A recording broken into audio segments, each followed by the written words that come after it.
Satu kehormatan untuk saya pada pagi hari ini berdiri di hadapan saudara untuk melayani melalui firman Tuhan. Terima kasih buat gereja dan juga Om Hani yang juga memberikan undangan kepada saya dan istri saudara ya. Kemarin dari hari Sabtu pagi dan juga sore kami punya kesempatan untuk melayani firman Tuhan dan hari ini semuanya kami melayani di sini dan juga di YC saudara ya, puji Tuhan. Bagaimana kabar saudara di awal tahun ini? Berapa banyak yang diberkati oleh Tuhan? Haleluya. Salam kenal dari saya, nama saya adalah Pastor Daniel Hendrata, saudara ya. Beberapa orang mungkin kalau pernah scroll di YouTube, ada satu program yang namanya Good News Program. Apakah ada yang pernah lihat saudara ya? Puji Tuhan kalau, wow, senang sekali ya kalau ada Bapak Ibu sekalian yang belum tahu, nanti mungkin saudara bisa Google ya, saudara masuk di YouTube, ketik Good News Program, Daniel Hendrata saudara ya. Dan di sana ada banyak sekali bincang-bincang yang kami lakukan saudara. Puji Tuhan sekarang udah 20 tahun nih saudara program ini berlangsung. Kalau dulu di televisi melalui ada live channel, ada You channel dan sampai sekarang masih berlangsung. Tapi karena sekarang lebih mudah orang mengaksesnya melalui YouTube saudara ya dan bahkan melalui TikTok saudara ya. Dan kita melihat ada orang-orang yang mengalami lawatan Tuhan yang luar biasa dan kita angkat kehidupan mereka. Dan itu menjadi satu alat pamer buat kerajaan surga. Saya rasa setiap daripada saudara punya kisah-kisah yang cocok untuk diberitakan sehingga orang-orang yang belum kenal Tuhan, saya yakin saudara ya masing-masing kita diberikan suatu kesaksian, satu kisah kehidupan di mana nama Tuhan boleh dipermuliakan. Ada amin? Saudara ya, ini semoga menjadi satu inspirasi buat saudara dan saudara pun bisa melakukan hal yang sama. Ada banyak anak-anak muda sekarang yang juga membuat konten-konten. Saudara bahkan di Batam ini tempatnya cocok sekali, alamnya bagus. Ya, saudara infrastrukturnya memadai dan bahkan tadi saya bincang-bincang dengan PIC di sini, saudara diceritakan ada satu studio film yang bagus sekali. Jadi tempat ini cocok untuk para konten kreator, saudara ya. Jadi saudara anak-anak muda di sini sekarang banyak sekali yang antusias untuk membuat konten. Pesan saya adalah semoga konten-konten yang akan diciptakan atau dibuat itu akan relevan buat dunia ini, saudara. Tidak harus yang modelnya gerejawi, karena orang-orang dunia mungkin saudara mereka segan untuk klik hal-hal yang berbau gerejawi karena mereka belum kenal Yesus. Tetapi ada satu value itu nilai saudara. Nilai kerajaan surga, saudara yang ketika kita packaging dengan hal-hal yang menarik, dengan dance, dengan mungkin berbisnis ala kerajaan surga, mungkin dari konten masak, mungkin dari konten-konten hal-hal yang menarik lainnya saudara ya, sky is the limit. Roh Kudus itu sanggup memberikan hikmat kepada setiap daripada kita. Ada amin saudara ya? Dan bahkan para konten-konten kreator muda ini saudara ya punya income yang sangat tinggi sekali dan melebihi saudara ya orang-orang yang maaf nih ya bekerja saudara di pabrik atau di kantor-kantor saudara. Tetapi bukan berarti setiap orang harus meninggalkan kantor saudara ya, karena kita harus tahu apa yang menjadi panggilan Tuhan buat kehidupan kita. Yang percaya katakan amin. Haleluya. Saudara siap dengar firman Tuhan? Haleluya. Topik khotbah saya adalah family first, saudara. Family first dapat diartikan keluarga itu artinya utama. Tetapi mari kita lihat bahwa ternyata Tuhan pun menganggap keluarga itu adalah sesuatu lembaga yang sangat utama di hati Tuhan. Yang percaya katakan amin. Saudara, bahkan Tuhan Yesus itu ketika datang ke dunia sebagai juru selamat, dia tidak datang langsung sebagai raja kemuliaan. Tetapi dia dilahirkan melalui keluarga yang sangat sederhana. Dengan pola yang sehingga setiap daripada kita bisa relate, saudara. Sangat relevan, sehingga setiap daripada kita, bahkan orang yang paling kekurangan sekalipun, tidak akan merasa bahwa Tuhan, engkau nggak mungkin ngerti kondisi kehidupanku. Dan bahkan orang-orang dari keluarga-keluarga yang the have, the rich, the smart, saudara ya, mereka yang sangat influential pun mereka dapat berelasi dengan Tuhan. Dan inilah yang tadi saya maksudkan, kita harus minta hikmat kepada Tuhan. Apa yang menjadi kehendak Tuhan buat kehidupan kita. Mari kita lihat di dalam kitab Mazmur 128. Saya mengajak saudara untuk membaca bersama-sama daripada ayat 1 sampai dengan ayat yang ke-6. Kalau siap katakan amin. Yuk bersama-sama tidak terburu-buru tapi dengan suara yang keras saudara ya. Ayat 1 sampai dengan ayat yang ke-6, 2, 3. Nyanyian Siara. Berbahagialah setiap orang yang takut akan Tuhan, yang hidup menurut jalan yang ditunjukkannya. Ayat 2. Apabila engkau memakan hasil jeripayah tanganmu, berbahagialah engkau dan baiklah keadaanmu. Istrimu akan menjadi seperti pohon anggur yang subur di dalam rumahmu. Anak-anakmu seperti tunas pohon zaitun sekeliling mejamu. Ayat 4. Sesungguhnya demikianlah akan diberkati orang laki-laki yang takut akan Tuhan.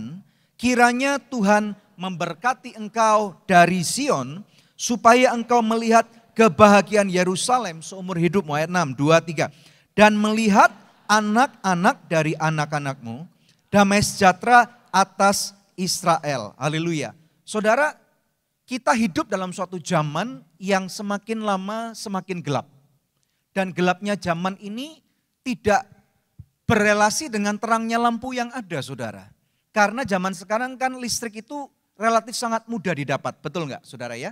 Dan bahkan bagian-bagian atau daerah pedesaan, pedalaman, pegunungan yang belum ada instalasi PLN, kita bisa dengan gampang instalasi setup solar panel dan kemudian di sana ada listrik, saudara. Dan bahkan internet yang dulunya susah sekali kalau nggak ada jaringan. Sekarang kita bisa pasang Starlink, betul ya saudara ya?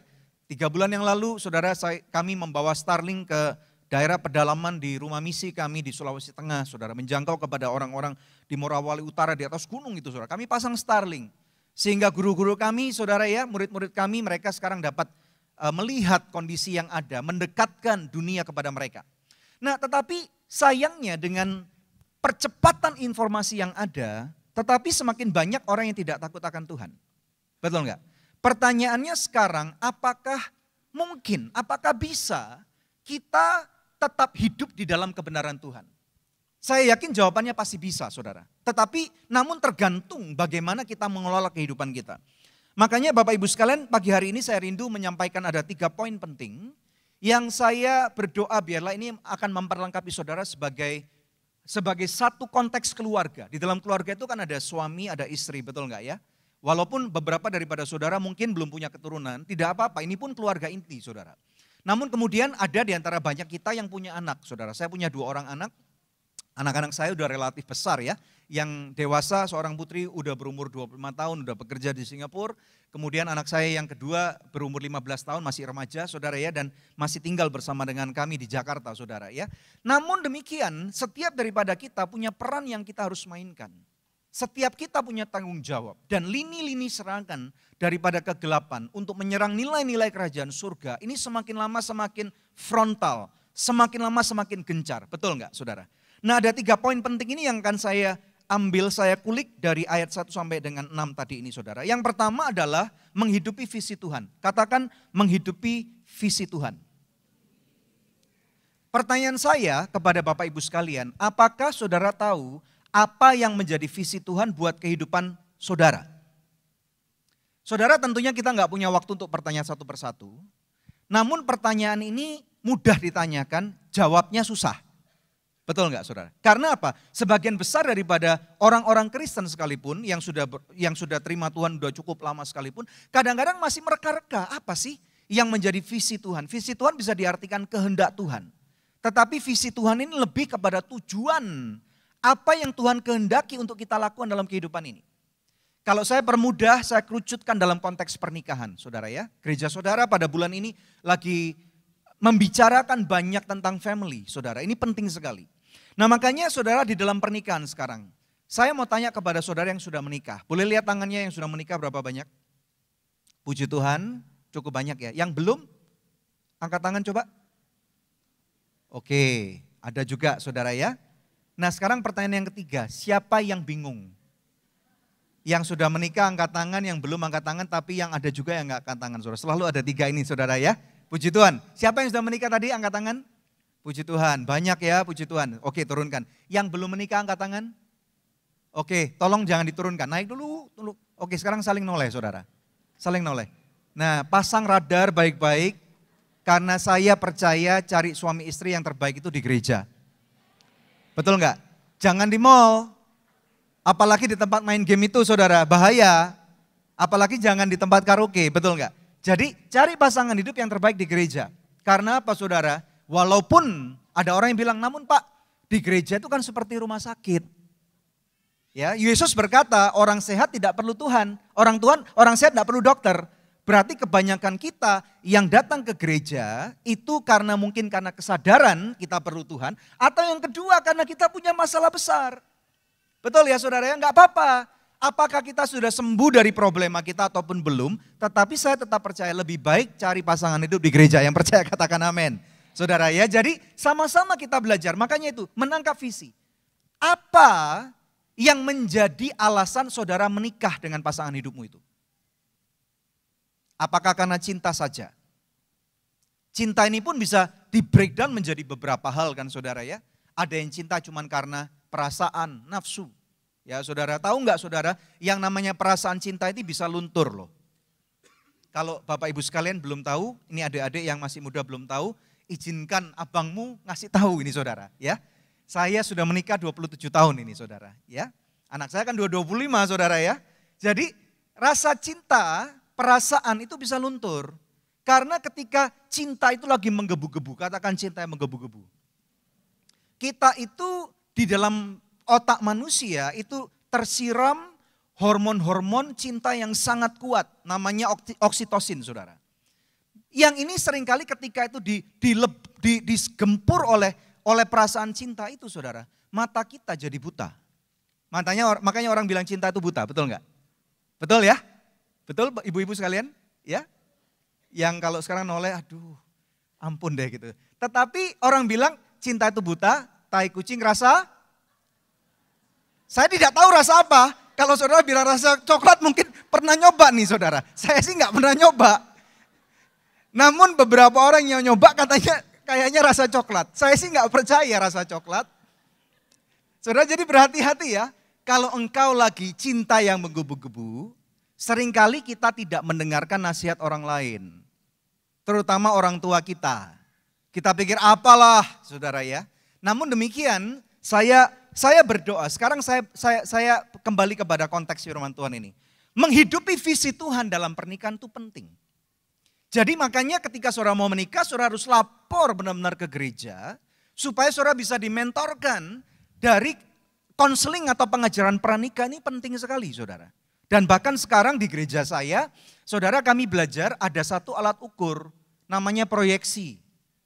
Tapi itu memang bayar cukup mahal. Supaya mengetahui di dalam kehidupan kita ini masing-masing dari masa lalu apa yang belum terselesaikan. Yang membuat ketika kita marah, kita bisa bereaksi seperti itu, sehingga pasangan hidup kita tidak akan kaget. Dan kita bisa sama-sama dari awal ketika belum memulai pernikahan ini dengan sah, kita sudah siap sedia.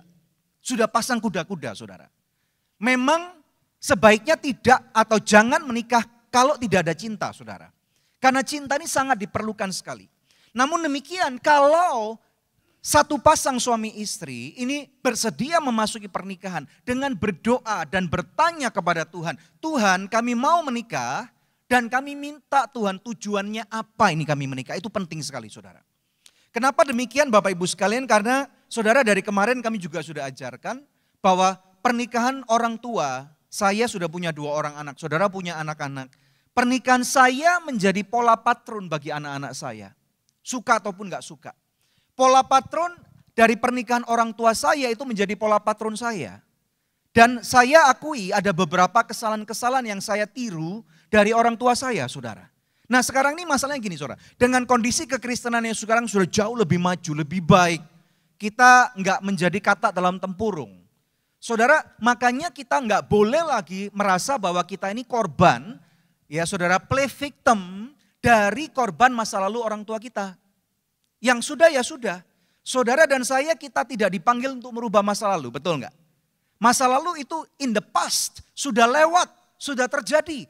Apa yang menjadi keributan kemarin saja kita enggak bisa merubahnya saudara.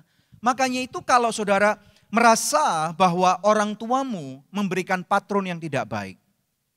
Mungkin saja mereka bercerai. Mungkin saja ada KDRT dalam rumah tangga orang tua saudara. Mungkin saja cara mereka menangani keuangan itu tidak bagus saudara. Selalu dikejar-kejar hutang piutang, debt collector, apalagi zaman sekarang pinjol. Betul enggak? Kok diem? Banyak korban di sini ya. Berhati-hati saudara ya, karena pinjol itu lebih jahat dari Dracula saudara.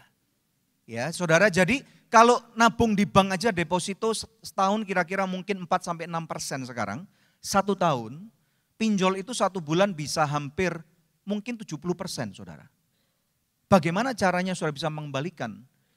Kalau misalnya sudah di atas 10% aja sebulan sudah tidak masuk akal. Di atas 5% sebulannya sudah tidak masuk akal, saudara.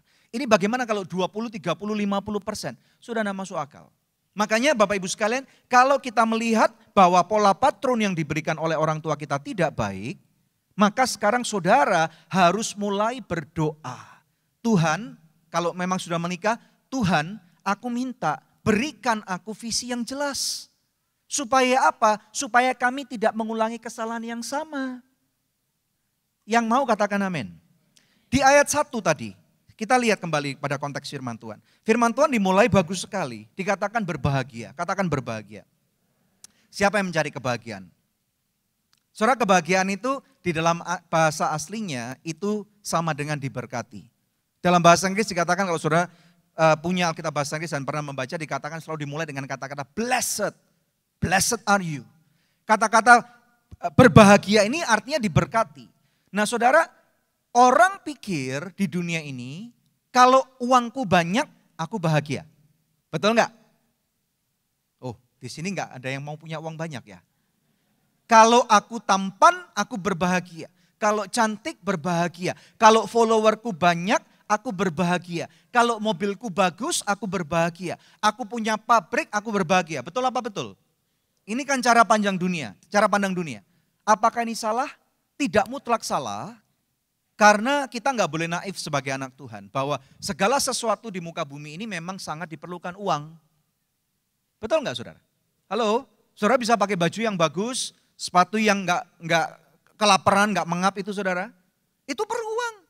Tetapi tidak segala sesuatu di dunia ini membutuhkan uang. Nah ternyata ketika orang dunia berpikir, kalau uangku, materiku banyak, aku berbahagia.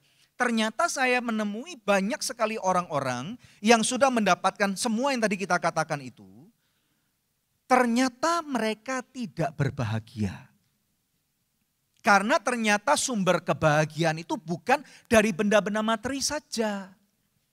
Makanya di dalam firman Tuhan ini sangat penting sekali. Di sini dengan jelas dikatakan berbahagialah setiap orang yang takut akan Tuhan.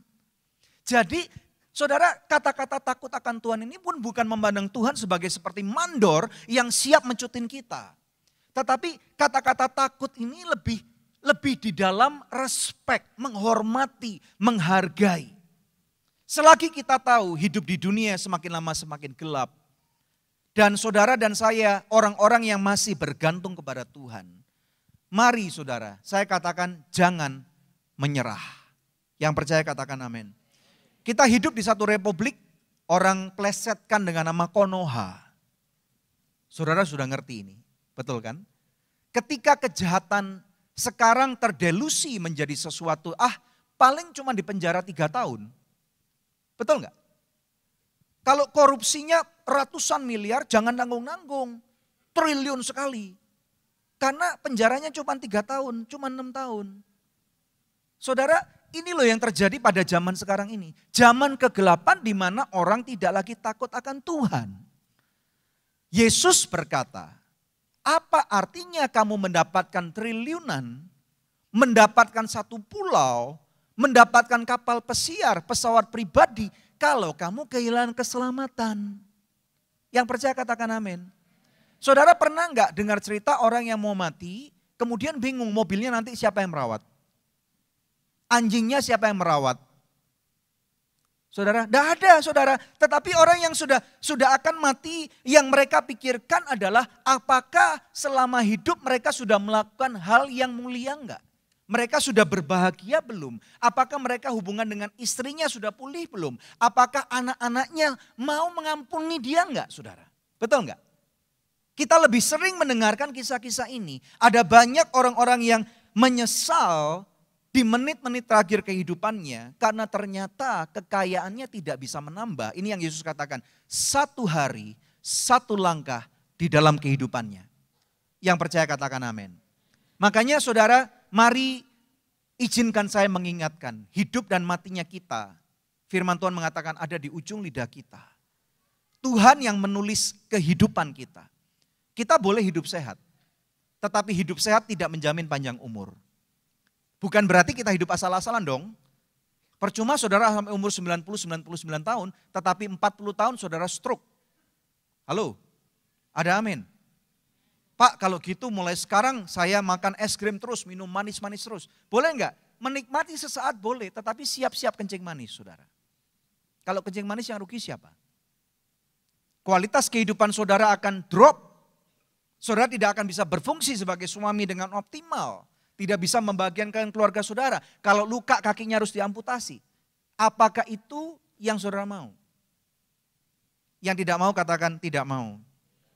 Tetapi saudara, firman Tuhan sudah berkata tubuh kita adalah bait Allah. Kewajiban kita adalah menjaganya. Kalau Tuhan sudah percayakan keluarga itu kepada saudara, maka kewajiban saudara dan saya adalah supaya kita mengerti apa yang menjadi kehendak Tuhan bagi kehidupan kita. Salah satu tips yang saya mau bagikan pada pagi hari ini adalah bagaimana kita mencari kehendak Tuhan. Saudara, ada 2 foto yang saya mau tunjukkan kepada saudara. Ini tentang mobil yang lagi parkir. Silakan dikeluarkan. Saudara, ini dari foto dari drone tentunya ya. Kalau saudara lihat ini, apakah ini ada yang salah atau tidak? Sepintas kalau kita nggak ngerti lalu lintas, apa yang salah ini? Kan mobil berhenti seenak sendiri boleh saja, betul nggak saudara? Tetapi kalau kita bagian daripada masyarakat yang sudah ngerti lalu lintas, sudah ngerti aturan, maka kita berpikir something is wrong. Salahnya di mana? Karena parkirnya seenak sendiri. Walaupun itu kalau dideketin itu mobil polisi saudara. Ya, karena apa? Parkirnya tidak dalam tempat yang tepat. Lalu bagaimana ini saudara? Ini sama seperti orang yang lagi mencari kehendak Tuhan.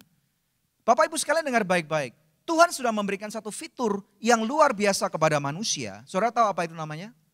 Yaitu kehendak bebas. Katakan kehendak bebas. Di dalam kehendak bebas ini saking hebatnya saudara, sehingga ini yang membuat pertama kali manusia jatuh dalam dosa. Disebut dosa asal itu. Dan akibat dosa itu sekarang dunia semakin lama semakin gelap. Karena di dalam dosa asal itu saudara, manusia diberikan wewenang boleh cari Tuhan, boleh tidak. Sama seperti orang-orang yang lagi parkir ini saudara. Ya, di dalam kehidupan saudara, engkau yang menerima firman Tuhan ini untuk menangkap visi Tuhan. Saudara punya kehendak bebas. Saudara boleh tidak ke gereja, itu hak saudara. Zaman sekarang tidak ada satupun orang yang bisa maksa saudara ke gereja. Namun saya melihat, wow, jemaat di tempat ini luar biasa saudara.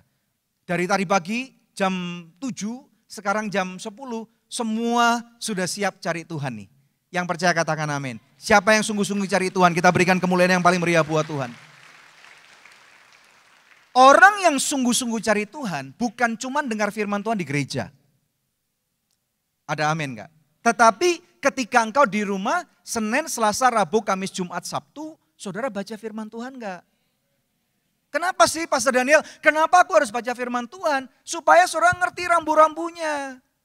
Saudara, engkau punya uang 200 juta bisa beli mobil. Kalau di Batam mungkin udah beli mobil yang bagus banget ya, yang platnya hijau itu. Betul ya saudara ya? Tetapi tidak menjamin bahwa engkau menjadi seorang driver yang handal. Tidak menjamin mobilmu masuk jurang. Betul nggak? Tidak menjamin mobilmu nggak nabrak orang sampai mati. Hal-hal yang bisa membuat mobilmu tidak masuk jurang, nggak nabrak orang, saudara berkendaraan dengan kewajiban penuh. Yaitu ketika engkau ngerti rambu-rambu dan peraturan lalu lintas. Dan badan saudara sehat, mental saudara sehat. Percaya katakan amin. Makanya di dalam kehidupan kita sama. Inilah pentingnya, katakan pentingnya. Bersama-sama 2, 3. Pentingnya kita membaca firman Tuhan. Supaya kita menerima asupan gizi dari Tuhan. Tuhan Yesus berkata, akulah roti hidup. Di versi yang lain dia berkata, akulah air yang hidup. Saudara, bagaimana engkau bisa hidup tanpa air? Air ini kan 70% daripada tubuh kita adalah air. Bagaimana kita bisa terus survive di dalam kehidupan tanpa makan, saudara? Selama ini banyak orang yang disebut Kristen, tetapi mereka mengkais-kais, maaf nih, di sampah-sampah kehidupan. Padahal Bapamu sudah mempersiapkan hidangan di atas meja, di hadapan lawan-lawanmu. Tetapi banyak daripada kita bergantung dengan kekuatan kita. Maukah saudara kembali kepada kebenaran firman Tuhan. Sehingga foto yang kedua ini saudara. Coba kita lihat mana yang lebih enak dilihat. Yang rapi, yang mengerti aturan, atau yang seenak sendiri? Yang ke satu atau yang kedua? Yang kedua. Jelas ya, ini udah bukan musim pilkada. Jadi nomor 1, nomor 2, nomor 3, udah gak apa-apa saudara ya. Ada amin ya saudara ya. Nah, satu contoh yang baik, Tuhan Yesus. Tuhan Yesus ketika ada di dunia, usianya tidak panjang. Hanya sekitar 33,5 tahun. Tetapi dia mempunyai visi yang jelas. Menyelamatkan umat manusia. Betul enggak? Ada enggak halangan dalam kehidupan Yesus? Bahkan murid-muridnya yang paling dekat yang mau mendeviasi visi itu. Ada. Simon Petrus yang paling dominan, paling vokal. Tuhan, jangan sampai engkau disalibkan. Kami berdoa tidak akan itu terjadi. Murid-murid yang lain mendukung dia. Ayo menjadi raja di dunia, kami jadi menterinya nanti. Betul enggak saudara? Tetapi Yesus berkata, enyah engkau iblis dari hadapanku. Ayo kita ngomong sama-sama saudara. Enyah engkau iblis dari hadapanku. Jangan noleh ke kiri kanan tapi saudara. Terutama jangan suami istri saudara ya. Ada amin. Ya Bapak Ibu sekalian ya. Saudara, Tuhan Yesus tahu tujuannya. Pernikahan-pernikahan yang tahu tujuannya, mereka akan menjadi pernikahan-pernikahan yang lebih solid. Pernikahan-pernikahan yang akan menghasilkan anak-anak yang lebih bisa teratur. Pernikahan-pernikahan yang akan lebih dibebaskan dari kekerasan dalam rumah tangga. Izinkan saya membahas ini singkat sebelum masuk ke poin yang kedua. BRC, Bilangan Research Center, di tahun 2022 membuat satu survei untuk orang-orang gereja. Jadi ini berlaku buat kita semua. Ternyata ketika disurvei tentang kekerasan dalam rumah tangga atau KDRT, ini penting saya sampaikan supaya saudara melek informasi. Ternyata hampir 40%, berapa persen saudara? 40% di dalam rumah tangga Kristen ini menjadi korban KDRT. Artinya apa? Ada jemaat, ada pekerja gereja, ada guru sekolah minggu, ada pendoa syafaat, ada worship leader, ada singer, ada pemain musik, ada gembala sidang yang juga menjadi pelaku dan korban KDRT loh. Miris gak? Miris saudara. 40% loh. Saya tidak tahu berapa jumlah ini orang yang datang, katakanlah let's say 1.000 saudara. Saudara bisa bayangkan dari 1.000 jemaat yang mengikuti ibadah, 400 menjadi korban KDRT. Nah saudara ternyata BRC ini, Bilangan Research Center, membuat survei yang sama dan dicari apa yang bisa membantu supaya mereka itu tidak mudah menjadi pelaku KDRT dan menjadi korban. Ternyata secara survei, berarti ini secara saintifik saudara. Sudah dibuktikan bahwa keluarga-keluarga yang mempunyai tujuan hidup yang lebih jelas. Sudah menangkap visi Tuhan yang lebih jelas. Mereka ternyata menjadi keluarga yang lebih solid. Bahkan saudara mereka itu hampir tidak menjadi korban KDRT. Yang mau katakan amin. Poin yang pertama, mari Bapak Ibu sekalian berdoa, temukan visi Tuhan. Apa yang menjadi visi Tuhan buat perkawinan saudara. Buat hidup saudara. Ini perlu waktu. Bisa 1 minggu, bisa 1 bulan. Kalau saudara bertanya kepada saya, Pastor Daniel, kalau kami belum menangkap bagaimana? Ada cara yang lebih mudah. Saudara mau tahu? Saudara tanya kepada Pak Hani. Kepada beliau. Tanya kepada pengurus gereja. Visi gerejanya apa ini? Saudara hidupi untuk sementara waktu visi gereja. Karena apa? Setiap minggu saudara datang ke sini, beribadah minimal 1 kali, saudara ikut kelompok sel, ikut pemuritan anak-anakmu sekolah di Tabga Education Center, saudara betul enggak? Jadi alangkah mudahnya untuk sementara saudara meminjam visi itu, dihidupi sampai nanti saudara mendapatkan visi Tuhan secara pribadi. Nangkep enggak? Sehingga bersama-sama gereja ini bisa membantu menavigasi kehidupan saudara. Dan saudara saya lihat gereja saudara berdampak luar biasa. Kita berikan tepuk tangan buat pengurus gereja ini. Saudara, dan juga bagi kemuliaan bagi Tuhan. Sehingga saudara ketika saudara punya problema, saudara bisa bertanya kepada pihak gereja. Tolong dong kami ini bermasalah. Baik itu keuangan, saudara kalau ada orang yang punya masalah keuangan, mungkin salah satu solusinya adalah dipinjamin uang. Tetapi ternyata ini tidak membuktikan bahwa meminjamin orang uang masalahnya selesai. Berapa banyak orang, termasuk saya, yang kita minjemin uang orang dan tidak dikembalikan. Halo. Bahkan yang pinjam uang lebih galak daripada kita yang minjemin uang. Ya enggak? Sudah jangan noleh-noleh saudara, nanti orangnya tersinggung. Betul ya saudara ya? Ini tolong pengumuman dari mimbar, yang pinjam uang tolong kembalikan dong. Saudara ya, kalau orang sahabatmu walaupun dia punya mobil bagus, motor baru, bukan berarti dia punya kelebihan terlalu banyak untuk engkau sikat uangnya. Mungkin saudara di dalam belas kasihan dia mau berbagi kepada saudara. Kalau memang belum bisa balikin uang, jangan lari. Jangan punya kesaktian baru tiba-tiba bisa ngilang saudara. Halo Bapak Ibu sekalian, yang di balkon juga sama, nggak bebas saudara, ada amin. Ada amin. Kalau punya hutang, saudara harus hadapi. Kalau belum bisa bayar, saudara harus bilang maaf bro, maaf sis, aku belum bisa bayar. Tapi aku nggak menghindar ya dari kamu. Gitu. Boleh nggak minta waktu? Kalau saudara paksa dimaki-maki, dimarah-marahin, ya sudah itu konsekuensi. Nggak apa-apa saudara. Tetapi kalau engkau lari, mangkir, tiba-tiba sakti dan menghilang, nama baikmu rusak. Tidak lagi ada orang bisa percaya kepada saudara. Dan akan lebih sukar untuk menghidupi visi Tuhan. Ada amin. Ini poin yang pertama. Saudara diberkati oleh Tuhan. Mari kita lihat poin yang kedua. Poin yang kedua adalah noble purpose. Noble purpose itu artinya nilai luhur. Puji Tuhan saudara ya, ini foto yang kiri itu papa saya, yang tengah tentunya saya, yang sebelah kanan putra saya saudara, 3 generasi. Waktu itu kami lagi mission trip ke Pangkalan Bun. Pangkalan Bun itu di Kalimantan Selatan saudara ya. Kami lagi merenovasi sebuah gereja yang kami bantu waktu itu.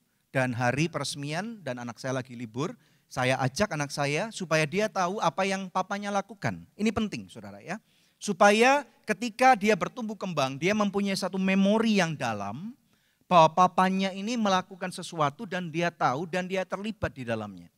Puji Tuhan, saudara ya, papa mama saya bukan orang kaya, mereka juga bukan hamba Tuhan. Tetapi satu hal yang saya belajar dari papa saya di dalam bisnisnya sejak saya kecil, saudara ketika saya libur saya akan diajak untuk meeting, bahkan dengan pejabat saudara. Dengan gubernur, dengan jenderal bintang 2, dengan bupati, saudara. Ya saya masih kecil banget. Saya masih SD, masih SMP, kadang SMA, saudara. Dalam bisnis papa saya dikenalkan kepada mereka. Sehingga saya tahu, oh ini yang papa saya lakukan. Saudara, memang saya tidak melakukan bisnis seperti apa yang papa saya lakukan. Tetapi ketika saya bertumbuh kembang, saya mempunyai satu kedekatan yang belum tentu saya selalu akur dengan papa saya, jujur nih. Ya, siapa yang tidak selalu akur dengan papanya? Yang cowok-cowok ada nggak? Halo, apakah cuma saya? Tetapi kalau papamu atau kalau saudara memberikan nilai luhur, saudara nggak mabuk-mabukan. Papa saya puji Tuhan nih saudara, saya nggak pernah lihat papa saya mabuk-mabukan loh. Saya nggak pernah lihat papa saya itu ribut sama mama saya gara-gara kasino, gara-gara judi online atau apapun juga. Waktu itu enggak ada judi online. Gara-gara porkas, gara-gara SDSP enggak pernah saudara. Papa mama saya puji Tuhan nih ya, nggak pernah ribut gara-gara wanita lain. Gara-gara pria lain. Walaupun mereka bukan orang kaya, tetapi itu membekas dalam hati saya, menjadi satu modal. Oh kalau papa mama saya bisa seperti itu, berarti saya juga bisa nih. Itu warisan yang luhur, nilai luhur tadi itu yang ditawarkan dan diberikan kepada anak-anaknya. Siapa yang mau? Siapa yang mau kasih nilai luhur kepada anak-anakmu? Ya saudara, keuntungannya apa sih Pastor Daniel? Coba kita lihat di ayat 3 dan ayat yang keempat. Istrimu akan menjadi seperti pohon anggur yang subur di dalam rumahmu. Pohon anggur ini kalau di dalam konteks orang-orang Yahudi, talks about prosperity, kemakmuran nih saudara. Sampai sekarang kita tahu anggur bisa jadi wine dan wine itu harganya mahal, premium, betul nggak saudara? Ya saudara ya. Kemudian anak-anakmu seperti tunas pohon zaitun sekeliling mejamu. Saudara, orang-orang Israel itu biasa makan buah zaitun dan di cold press jadi minyak zaitun, harganya mahal. Berarti ini berbicara tentang kemakmuran, saudara. Saudara, goal kita sebagai orang Kristen tidak seharusnya mengejar kekayaan loh. Maaf nih saudara, saya tidak naif. Orang hidup sangat perlu uang. Tetapi ketika hati kita mengejar uang, firman Tuhan mengatakan kita menjadi orang yang cinta uang. Dan ketika kita cinta uang, di sana ada banyak sekali jebakan-jebakan dosa. Akar segala kejahatan adalah cinta uang. Yang percaya katakan amin. Dan ayat 4 mengatakan sesungguhnya demikianlah akan diberkati orang laki-laki yang takut akan Tuhan. Siapa mau diberkati? Angkat tangan. Enggak semua mau diberkati ternyata loh. Siapa mau diberkati? Saya mau diberkati. Saya berdoa Tuhan, kalau bukan Engkau yang memberkati aku, siapa Tuhan? Bayar uang sekolah anak mahal Tuhan. Betul enggak? Tuhan bayar pajak mobil loh mahal sekarang. Tuhan PPN kena 12%. Ya saudara ya. Kalau saudara bekerja waktu kita, saya tidak tahu saudara jam kerjanya bagaimana. Let's say 8 jam, let's say 12 jam. Saudara, di tengah kompetisi kehidupan yang sangat ketat, kita tidak bisa menambah jam kerja kita karena kekuatan badan kita terbatas nih saudara. Betul nggak saudara? Tetapi kita harus gunakan aset kita. Gunakan kelebihan kita saudara. Kelebihan kita ada pada otak kita, pada hikmat kita. Dan saudara, hikmat dan otak itu kalau kita sungguh-sungguh bekerja dan takut akan Tuhan. Tuhan menambahkan hikmat loh. Hikmat Tuhan yang mendatangkan kekayaan. Ini tertulis dalam firman Tuhan. Dan apa Bapak Ibu sekalian? Susah payah tidak akan ditambahkan kepadanya. Yang mau katakan amin. Ada kesaksian nih saudara. Dari tempat ladang misi kami. Saudara ya, kami menjangkau kepada beberapa suku-suku, gereja-gereja yang kekurangan. Terutama satu daerah ini namanya suku Wana saudara ya. Bukan Wana-Wana itu bukan, lain saudara maaf ya. Dan Wana ini artinya dalam bahasa Morowali itu adalah orang-orang Poso yang lari ke hutan saudara ya. Dan di sana mereka penyembah pohon, batu dan yang lain-lain saudara. Mereka buka ladang, bakar, tanam. 2 tahun, 3 tahun mereka pindah lagi saudara. Dengan kondisi yang sangat tradisional, tidak pernah sekolah. Kami kirim misionaris ke sana, tinggal di sana. Saudara kami punya sekolah di sana, kami punya gereja di atas gunung itu saudara. Dan tadi yang tempat yang tadi saya bilang pasar Starling itu saudara. Saudara dengan kondisi pendidikan dan semua infrastruktur yang terbatas, yang kami bisa tawarkan cuman firman Tuhan dan pendidikan sekolah. That's it. Tetapi Bapak Ibu sekalian terbukti mereka yang sekarang menjadi orang Kristen, mendengarkan ajaran yang kami ajarkan. Bahkan saudara, kepala misi yang ada di sana, saudara, kami minta untuk menanam padi bersama dengan mereka. Kita punya sawah di sana untuk swasembada pangan, saudara. Bapak Ibu sekalian tahu apa yang terjadi? Ketika warga mengikuti, saudara, panen mereka yang dulunya 1 tahun 1 kali, panennya 1 tahun maksimal 2 kali karena nunggu curah hujan. Sekarang dengan kondisi yang sama 1 tahun maksimal 2 kali. Tetapi hasil panennya terbukti banyak yang double ataupun triple saudara. Kita berikan kemuliaan yang paling meriah buat Tuhan. Saudara kondisi alam tidak bisa kita rubah nih. Jam kerja nggak bisa kita rubah. Tetapi hikmat Tuhan bisa tambahkan. Tanah Tuhan bisa berkati. Makanya Bapak Ibu sekalian janji Tuhan kepada orang-orang yang hidup benar di hadapannya. Janji Tuhan kepada orang-orang yang membaca firman Tuhan. Tadi saudara masuk ke lahan parkir. Ke depan, parkir mana ini ya? Masa mau parkir berdoa dulu Tuhan mau parkir kiri atau kanan? Tuhan mau naik motor atau jalan kaki ke gereja?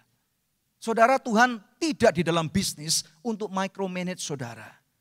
Saudara bebas mau parkir di mana aja. Asal pakai aturan. Betul enggak? Ya, saudara bebas mau ke gereja ini ada 4 kali kebaktian silakan dipilih. Tetapi saudara harus punya niat ke gereja. Betul enggak? Saudara kalaupun ada hamba-hamba Tuhan atau beberapa orang Kristen yang luar biasa lebih dekat kepada Roh Kudus dan bertanya Roh Kudus bilang pakai baju yang warna kuning jangan yang merah. Itu enggak apa-apa, it's okay. Tetapi kalau saudara tidak mempunyai karunia itu, ya sudah baca aja Alkitab yang tertulis. Dan jangan merasa bahwa engkau inferior. Sama dengan pekerjaan itu. Apa yang menjadi kesempatan baik selama itu tidak melanggar undang-undang negara. Ini nomor satu. Yang kedua, tidak melanggar undang-undang Tuhan. Sudah lakukan aja. Lakukan aja. Kalau memang nanti salah, Tuhan akan tutup beberapa pintu, ya sudah bersyukur. Makanya orang Kristen kita diajarkan bersyukurlah dalam segala sesuatu. Ada amin Bapak Ibu sekalian. Ada satu kisah nih yang saya dapatkan dari Instagram Reels. Saudara ya, ini ternyata nggak semua hal-hal yang buruk yang kita bisa dapat dari sosial media. Ini kejadian di Amerika. Ada seorang pemuda, orang bule saudara ya. Saya juga nggak kenal. Saudara dia berkata, dia baru beli mobil karena dia berumur entahlah 25 tahun, 26 tahun. Baru pertama kali beli mobil baru pakai uang sendiri. Saudara, 2 hari kemudian polisi nyegat dia.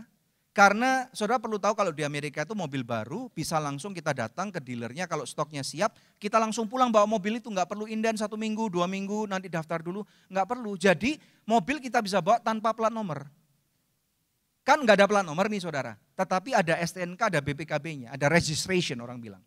Nah ketika ditanya di stop polisi, karena random check gitu saudara ya, polisinya tanya 2 hal, license please, SIM. Yang kedua registration, STNK atau BPKB.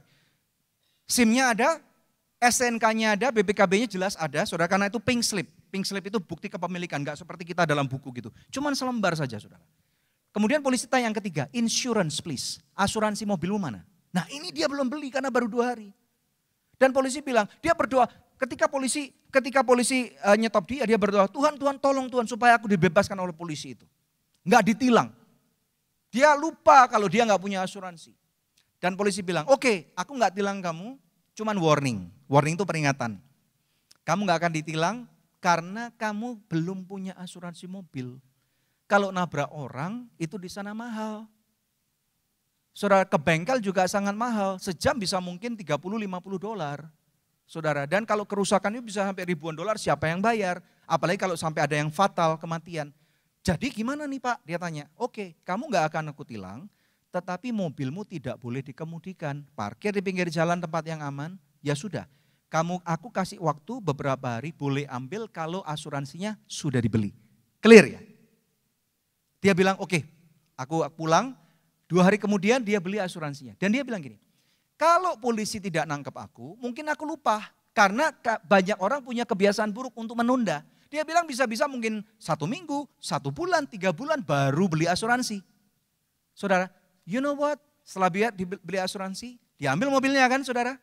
1 minggu kemudian, saudara karena di sana nggak ada tempat parkir di daerah orang itu, hanya di parkir pinggir jalan itu. Kalau saudara tinggal di daerah New York City, saudara mobilmu bagus pun, saudara parkirnya di pinggir jalan kecuali engkau benar-benar milioner, saudara. Saudara tahu, seminggu dari saudara mobil itu diambil, mobilnya dicolong maling. Hilang kan? Dan dia bilang, waduh gimana nih? Dia klaim ke asuransinya dan dapat uangnya 100%. Dan dia bilang, dia buat konten, kalau polisi nggak nangkep aku, maka aku nggak mungkin beli asuransi duluan. Kalau dicolong maling, uangku hilang semua. Tapi puji Tuhan, karena ditangkap polisi, kemudian tidak ditilang, tapi diberikan warning, aku harus beli asuransi, kalau enggak nanti aku ditangkap polisi lagi. Maka karena aku beli asuransi, saudara ini maaf ya, bukan segera nanti akhirnya asuransi bergerak semua. Ya, ini saya tidak dapat endorsan ini saudara.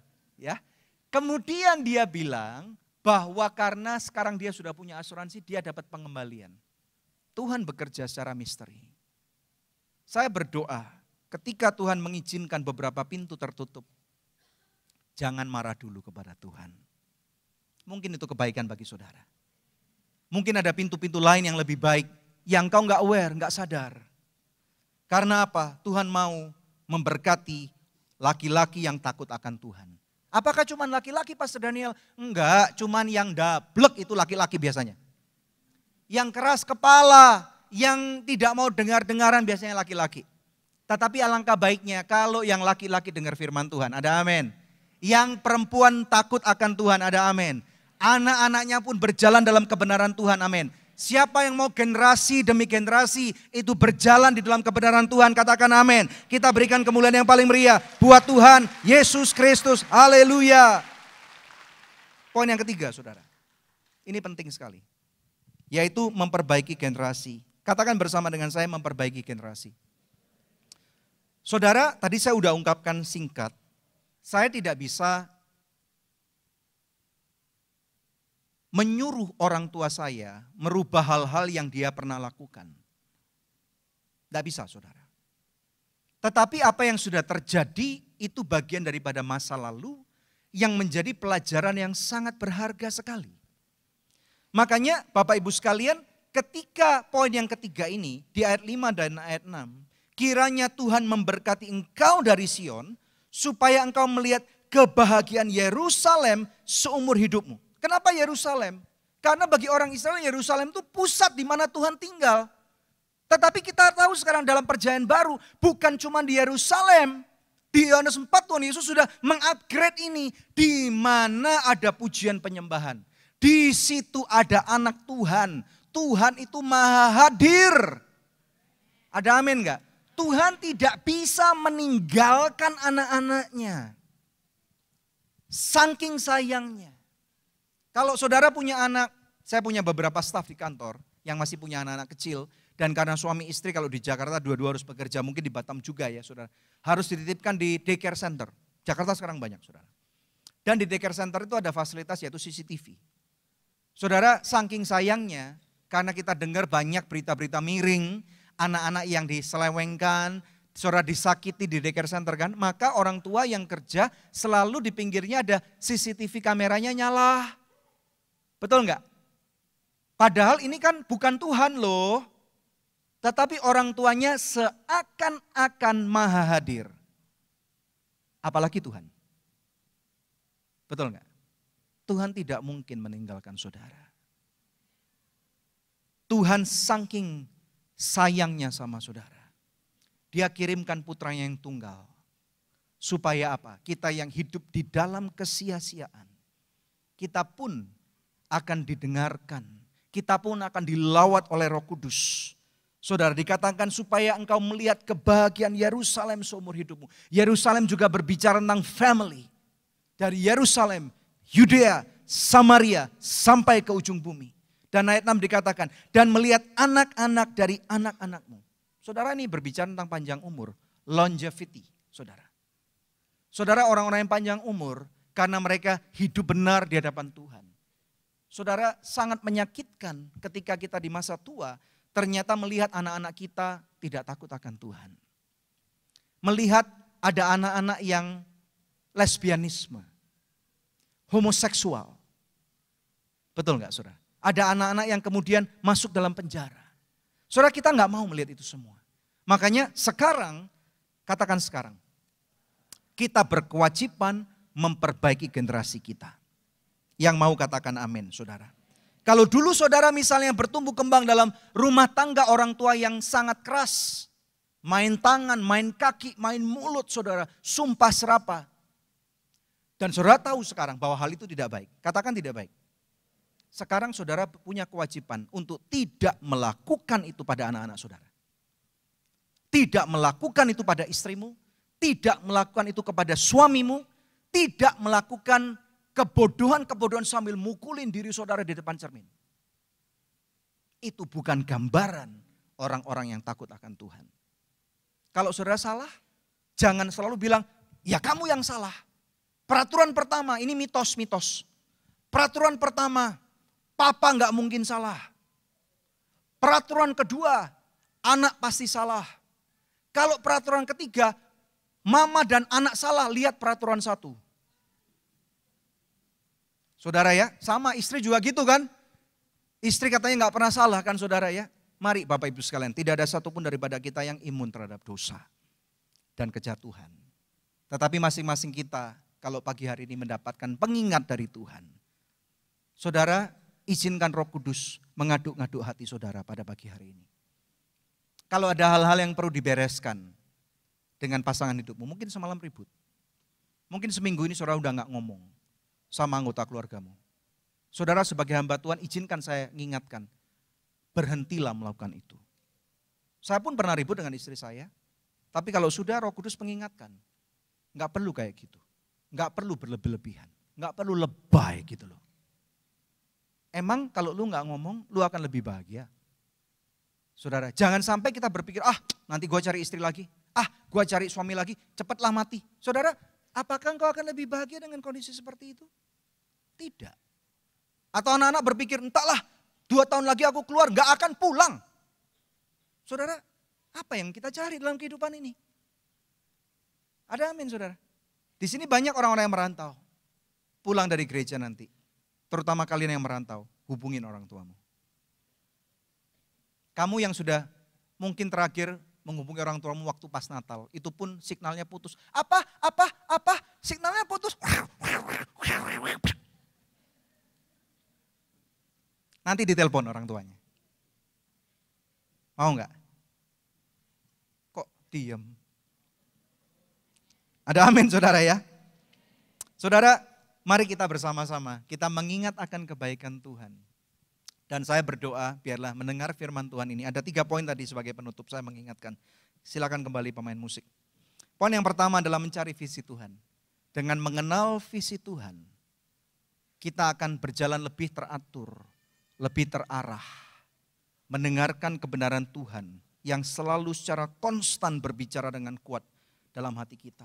Nomor 2, tahu bahwa kita punya kewajiban untuk menanamkan dan menghidupi nilai luhur, noble purpose dalam kehidupan kita. Membantu orang lain, murah hati, menabur dalam pelayanan, peduli kepada orang lain, saudara. Supaya anak-anak kita melihat bagaimana orang tuanya memberikan contoh yang baik. Nomor 3, memperbaiki generasi, saudara. Bapak Ibu sekalian perlu belajar. Jangan sampai mengatakan, papa udah tahu, saudara. Kalau dengan model yang udah tahu, anakmu gak akan mau ngomong. Justru sekarang waktunya upgrade generasi. Saudara, YouTube itu gak perlu bayar. Saudara cuma perlu bayar pulsa. Betul gak saudara ya? Dengarkan tuh Good News Program. Jangan lupa subscribe. Betul gak saudara ya? Jangan lupa ada podcast Love Revolution. Jangan lupa juga subscribe, ini bisa di-scan saudara. Ini janji saya, ini bukan QRIS. Jadi gak perlu takut saudara ya. Jadi ini pembelajaran tentang keluarga. Ada topik-topik yang saudara bisa pelajarin dari kami. Dan puji Tuhan ya sebagai penutup juga, saya membawa 2 buah buku. Yang pertama ini buku Love Revolution tentang perkawinan. Ini waktunya upgrade saudara. Jangan sampai orang menikah kemudian menjadi hambar. Tetapi waktunya bahkan saudara sudah menikah 30 tahun pun. Ayo kembali belajar. Ayo kembali menjadi panas di dalam pernikahan. Saudara yang pernah terpuruk, apakah keuangan, kesehatan, saudara ya, apakah dalam perkawinan. Saudara ini buku terbaru kami, judulnya Bangkit Lagi. Ayo sama-sama bangkit saudara. 2 tahun yang lalu saya hampir sekali berhenti menjadi hamba Tuhan. Tuhan ingatkan melalui mentor-mentor kami. Tuhan ingatkan untuk kami enggak berhenti dalam pelayanan saudara. Dan Tuhan berikan kami kesempatan untuk tulis buku ini. Dapatkan buku ini nanti di depan saudara ya. Semoga apa yang saudara terima akan menjadi berkat buat saudara. Ya, waktunya kita belajar. Mari kita bangkit berdiri. Saudara, harga buku ini masing-masing Rp100.000. Dan dari penjualan buku juga nanti kami akan salurkan untuk membantu murid-murid sekolah kami, murid beasiswa, pelayanan misi. Dan saudara, kalau saudara merasa harga Rp100.000 per buku terlalu mahal, nanti saudara boleh tabur, minimal Rp50.000. Kalau saudara mampu lebih, silakan tabur lebih. Supaya ada orang lain yang bisa juga mendapatkan berkat dari saudara. Haleluya, saudara diberkati oleh Tuhan. Pejamkan mata saudara, mari kita berdoa. Bapa yang baik, kami berterima kasih. Karena pagi hari ini kami diingatkan bahwa Engkau membuat satu covenant kepada kami. Dan covenant-Mu berkata, untuk kami takut akan Engkau. Dan kami yang hidup menurut jalan yang Engkau tunjukkan. Janji-Mu berkata kami akan berbahagia. Kami akan diberkati. Saudara, engkau yang sedang mengalami pergumulan yang berat, engkau yang lagi di ujung tanduk kehidupan, buka tanganmu. Minta Tuhan, berdoa kepada Tuhan. Minta kejelasan daripada Tuhan. Minta jalan keluar daripada Tuhan. Dan saudara yang sedang mencari visi Tuhan, jangan berhenti untuk berdoa bersama-sama. Bila perlu suami dan istri minta, orang tua dan anak, Tuhan minta kami Tuhan, visi-Mu yang jelas itu. Supaya kami tidak diombang-ambingkan oleh ilah-ilah pada zaman ini. Pengajaran-pengajaran yang bahkan ujung-ujungnya adalah maut. Tetapi kami minta Tuhan sekali lagi berkat-Mu untuk anak-anak-Mu. Engkau yang menantikan berkat Tuhan. Minta kepada Bapa. Bapa, kami minta berkat-Mu. Berkat kesehatan. Berkat pemulihan dalam perkawinan kami. Berkat pemulihan dalam hubungan orang tua dan anak. Tolong kami. Tolong kami Tuhan. Lembutkan hati kami yang keras ini. Berkati keuangan anak-anak-Mu juga. Berkati pekerjaan kami. Tuhan, apalah jadinya kami kalau bukan Engkau yang memberkati kami. Dan kami percaya bahwa Yesus Kristus, Engkau adalah juru selamat yang hidup. Dan bahkan Engkau mau memberikan hidup yang penuh dengan kelimpahan buat kami. Diberkatilah saudara. Sepanjang kehidupanmu, engkau yang hidup benar di hadapan Tuhan. Janji firman Tuhan, engkau akan berbuah tepat pada musimnya. Di dalam nama Tuhan Yesus Kristus. Yang diberkati Tuhan katakan. Amin. Terima kasih, Tuhan memberkati. Kita berikan sorak-sorai kemuliaan bagi nama Tuhan Yesus.